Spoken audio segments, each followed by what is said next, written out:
ध्यान रखना पुत्र, भविष्य में तुम्हारा कोई भी मित्र कहे या कोई और अपने वरदानों की शक्ति का प्रयोग तब तक मत करना जब तक सच में उसकी आवश्यकता ना हो। किंतु माँ, मुझे कैसे ज्ञात होगा कि अपनी शक्ति का प्रयोग करने की आवश्यकता है भी या नहीं?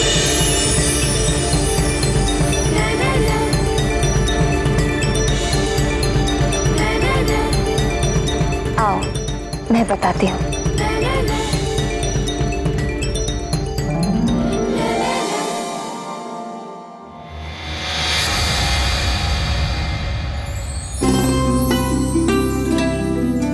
हनुमान,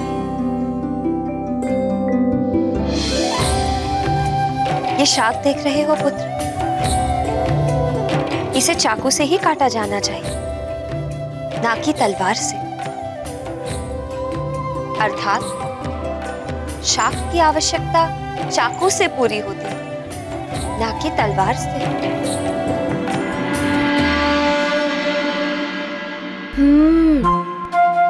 मैं सब समझ गया माँ। चलो।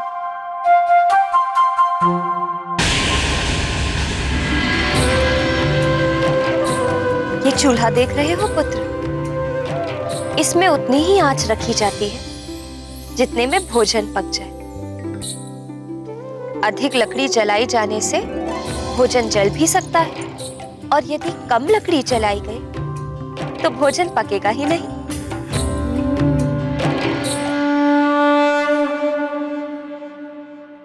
मैं समझ गया माँ।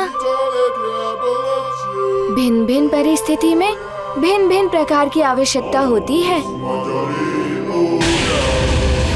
जो काम छोटी शक्ति से हो जाए उसके लिए हमें बड़ी शक्ति का प्रयोग नहीं करना चाहिए।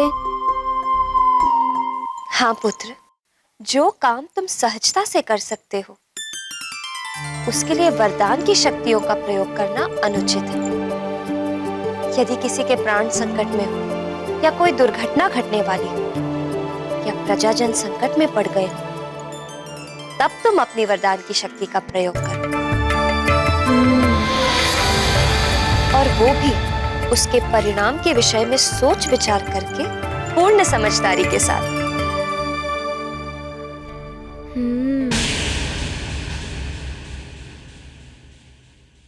मैं अब ऐसा ही करूँगा माँ।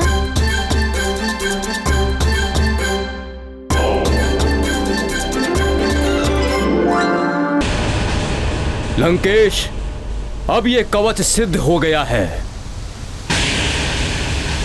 लंकेश, ये कवच तुम्हारी रक्षा के लिए प्रस्तुत है। इसे धारण करते ही तुम अवध्य हो जाओगे। नर और वानर कोई भी तुम्हारा वध नहीं कर सकेगा। अब ये सारा संसार तुम्हारे चरणों में होगा। इसे धारण करते ही तुम तीनों लोगों को भी धारण करने योग्य हो जाओगे।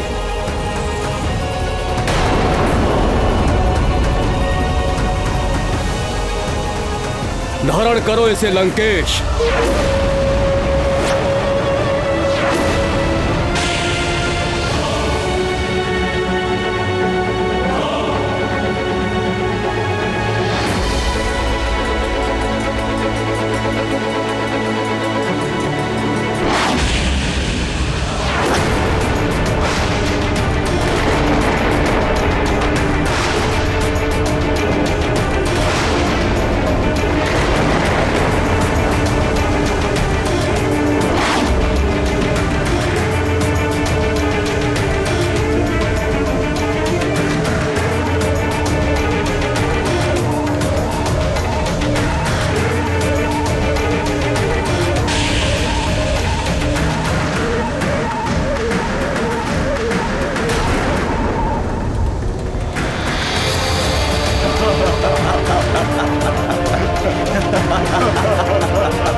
विष्णु, अब तेरा कोई छल कपट नहीं चलेगा। चाहे तूने इस धरती के किसी भी कोने में जन्म ले लिया हो,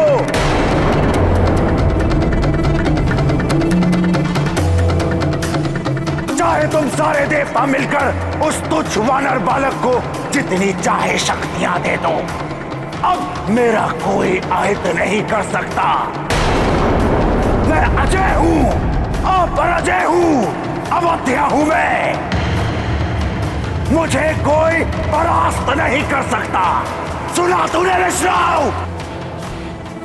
मुझे कोई परास्त नहीं कर सकता।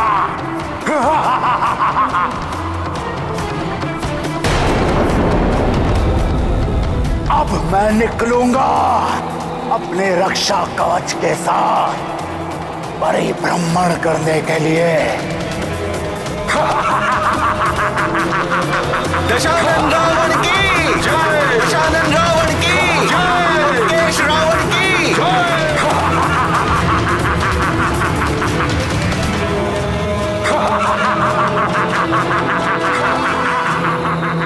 क्या कोई सदैव अपराधी रह सकता है? कुछ स्थायी नहीं है संसार में। समय परिवर्तनशील है। सब कुछ समय के अनुसार परिवर्तित होता रहता है। किंतु हां, भक्ति कभी परिवर्तित नहीं होती। भक्ति से आंतरिक शक्ति प्रबल होती है। वो शक्ति आत्म त्याग के लिए प्रेरित करती है। और जब मनुष्य सच्चा आत्म त्याग करता है, तभी उसकी आत्मा ईश्वर के प्रति पूर्णतः रूप से समर्पित हो पाती है। किंतु स्वामी, आत्मत्याग बहुत ही कठिन साधना के द्वारा ही संभव होती है। हाँ मित्रविंदा, किंतु जिसने ये कठिन साधना कर ली, उसे ना तो मृत्यु का भय रहता है और ना ही स्वर्ग के सुख की कामना। अजय हो जाता है वो।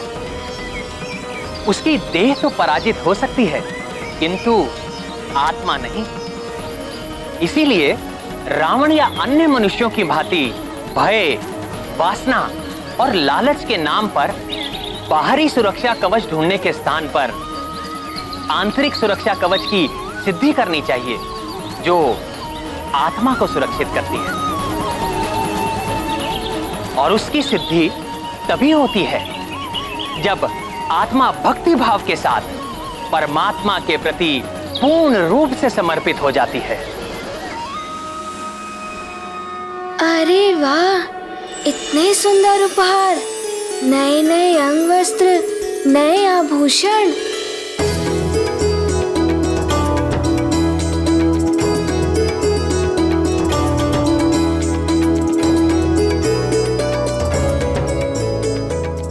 अरे वाह, कितना सुंदर है ये और कितना चमक रहा है, बिल्कुल दर्पण के भांति।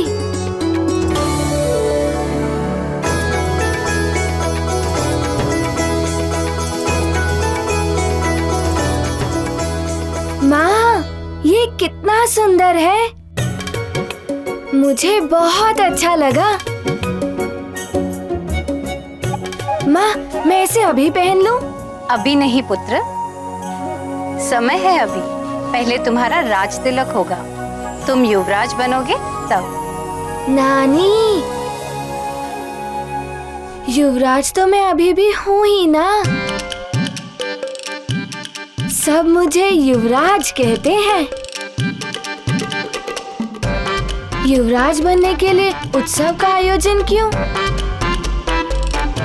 पुत्र, इस उत्सव में तुम्हें विधिवत युवराज घोषित किया जाएगा और उसके बाद तुम्हारे कुछ नए कर्तव्यों का आरंभ होगा। तुम्हारे उत्तरदायित्व भी बढ़ जाएंगे। जानते हो ना, कर्तव्य और उत्तरदायित्व का अर्थ क्या होता है? हाँ नानी जी, मुझे सब ज्ञात है। चक्रासुर के समय में भी मैंने अपना उत्तरदायित्व निभाया था। और ज्वालामुखी के विस्फोट के समय भी मैंने अपना कर्तव्य निभाया था। पुत्र हनुमान, वीरता और युद्ध ही कर्तव्य नहीं होते युवराज बनने के लिए, प्रजा के हित का भी ध्यान रखना होता है। रणनीति से लेकर राजनीति तक सबका ज्ञान होना आवश्यक है युवराज बनने के लिए। इतना सब कुछ? हाँ पुत्र, कृषि का प्रबंध, उद्योग और व्यापार की व्यवस्था, संगीत, साहित्य, कला, नाट्य का प्रबंधन, यही नहीं धर्म, कर्म और यज्ञ, ये सब कुछ तुम्हें सीखना और समझना होगा पुत्र।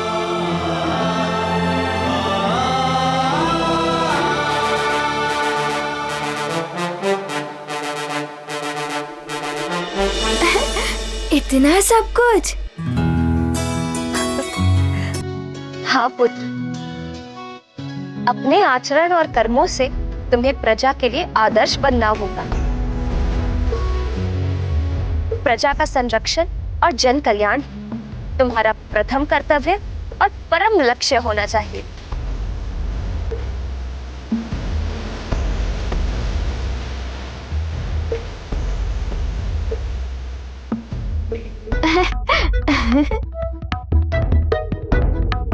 पिताश्री, मेरे राज तिलक के लिए इतने नए नए आभूषण।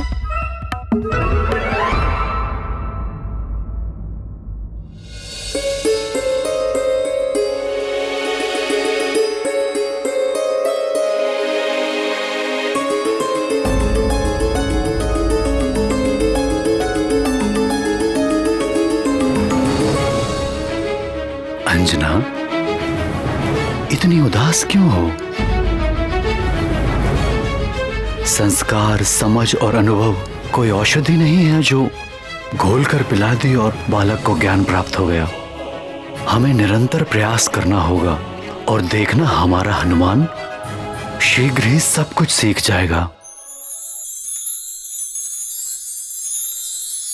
माँ, मैं ये सब अपने मित्रों को दिखाऊं? उत्सव में तो सब देख ही लेंगे ना।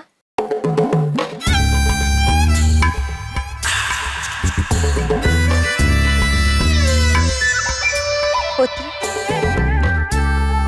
मैंने तुम्हें समझाया था ना, किसी भी प्रकार का दिखावा करना अनुचित है। वस्त्र आभूषण हो, धन संपदा हो या शक्ति बल, किसी भी प्रकार का अनावश्यक दिखावा नहीं करना चाहिए पुत्र।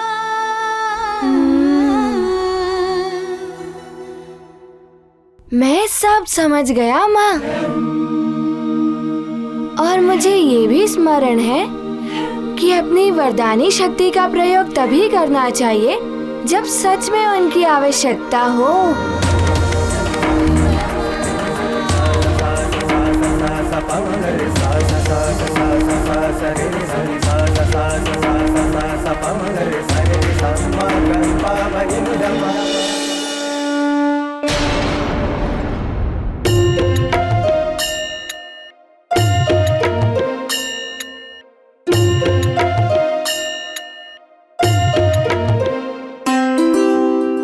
कितना श्रृंगार करोगी उर्वशी?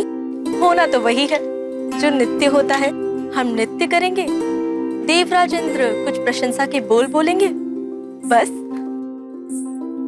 रंभा, आज उर्वशी देवराज इंद्र को अपने सौंदर्य और नृत्य से मंत्र मुक्त करने वाली है।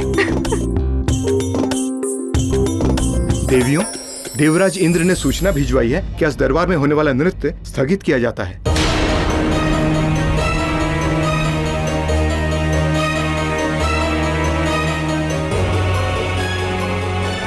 परिश्रम और अभ्यास किया था हमने, और देवराज इंद्र ने नृत्य स्थगन का आदेश दे दिया।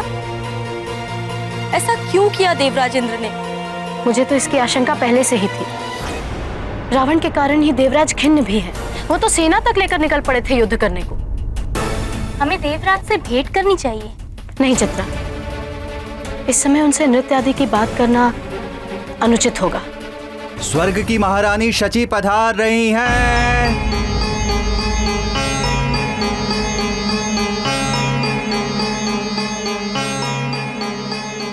महारानी, प्रणाम महारानी। आप एकाएक यहाँ रंगशाला में? हाँ, तुम सबके लिए एक सुखद समाचार है। तुम्हारी परम सखी के जीवन में आज सुनहरा अवसर आया है।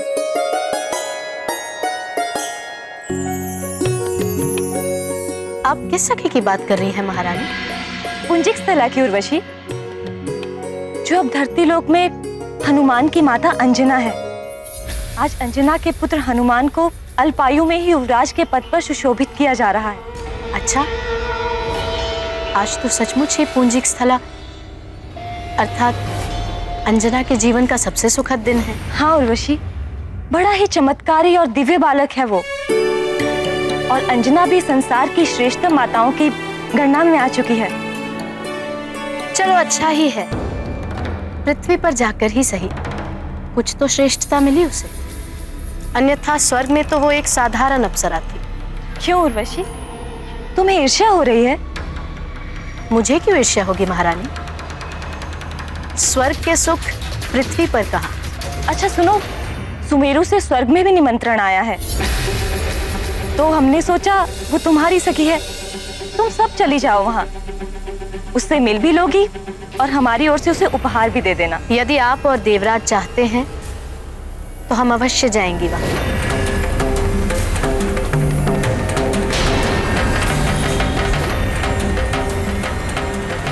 महाबली, उद्भट योद्धा पंपासर नरेश पधार रहे हैं।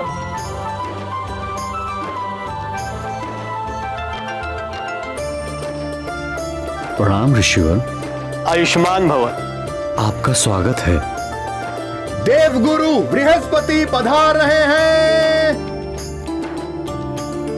पितामह, आपका स्वागत है।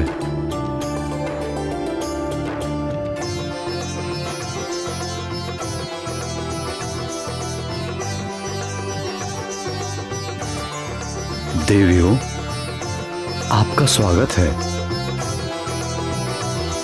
कदाचित आप सब स्वर्गलोक से पधारी हैं।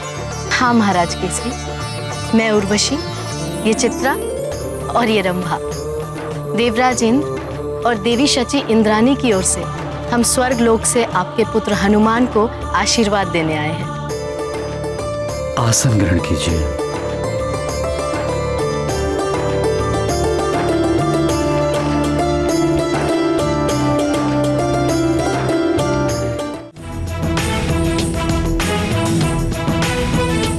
महाराज केसरी की जय, युवराज हनुमान की जय, युवराज हनुमान की जय, युवराज हनुमान की जय, अंजनी पुत्र हनुमान जी की जय, पवन पुत्र हनुमान की जय, पवन पुत्र हनुमान की जय, पवन पुत्र हनुमान की जय।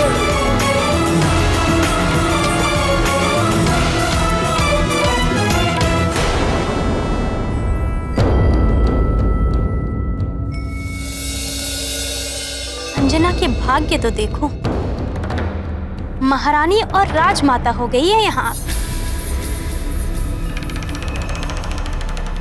चित्रा, सत्य कहा, हम तो बस अप्सराएं बनकर रह गई, मात्र नृत्यांगनाएं। और ये यहाँ राजमाता बनकर सबका सम्मान पा रही।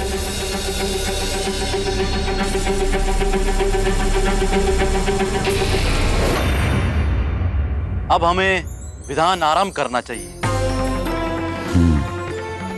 अब युवराज अभिषेक का विधिवत श्री गणेश करते हैं। श्री गणेश,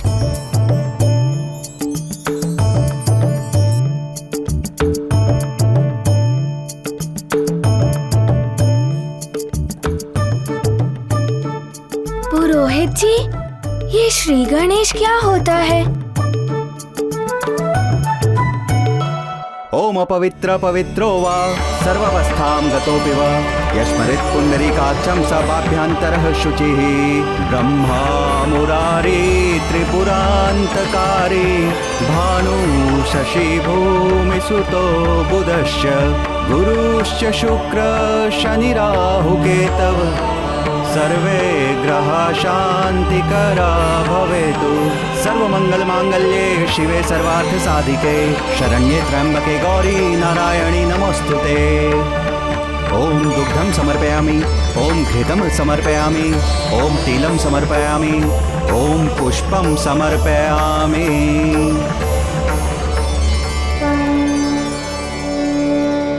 युवराज हनुमान की ज्ञान गुण सागर जय, बेसती बुलोक उजागर जय, ज्ञान गुण सागर जय, बेसती बुलोक उजागर दूत अतुलित बल धामा, पुत्र पवन सुत नामा, वीर विक्रम बजरंगी कुमति निवार। अब हनुमान युवराज पद की शपथ ग्रहण करेंगे। हनुमान पुत्र, राजपुरोहित जी जो तुम्हें कहे तुम्हें वही दोहराना है। मैं समझ गया माँ।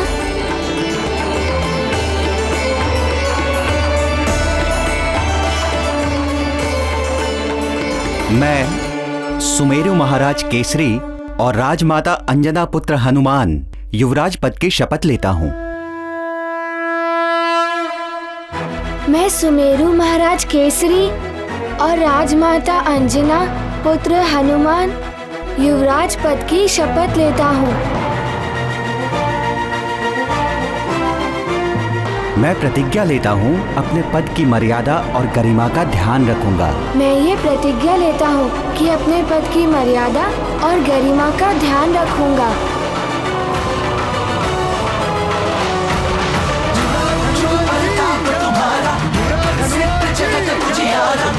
संत के तुम रखवारे, असुर निकंदन राम दुलारे, ज्ञान गुण सागर जय, बेसती बुलोक